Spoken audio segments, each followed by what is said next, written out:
COIN, or counterinsurgency strategy, is used by the USA to destabilize target nations. One of the first steps to a successful COIN operation is to find willing collaborators within the target country. Vidkun Quisling, born in 1887 and died by execution in 1945, was a Norwegian military officer, politician, and fascist collaborator who became synonymous with treason during World War II. Quisling started out as a Norwegian army officer and diplomat. He collaborated with the Germans in World War II to occupy Norway. Throughout histories, there have always been people like Quisling, willing to sell out their own nations in favor of collaborating with invading forces.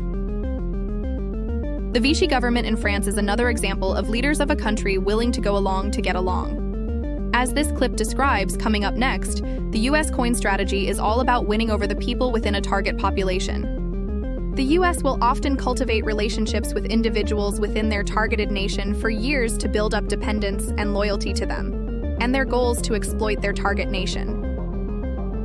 Okay, I'm Stan McChrystal, and I want to take some time with you today to talk about counterinsurgency and how important it is to us. And I'm going to use 8 imperatives to talk about this. And when we talk about counterinsurgency, we talk about it as a mission, often a military or combat mission. It's much wider than that. We'll talk about that today. But what we're really talking about today is people.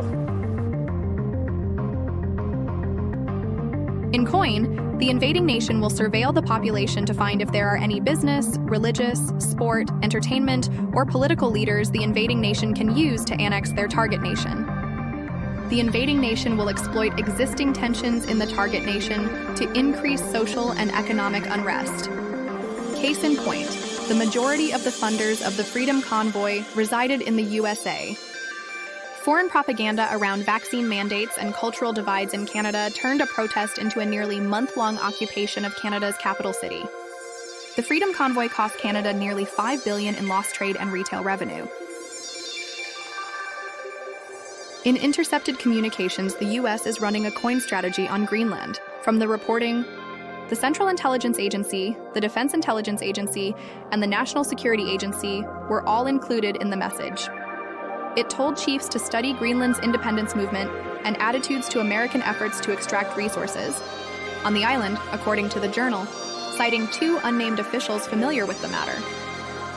This move by the USA was met with swift condemnation by Denmark government leadership. Denmark is a fellow NATO member, along with the USA.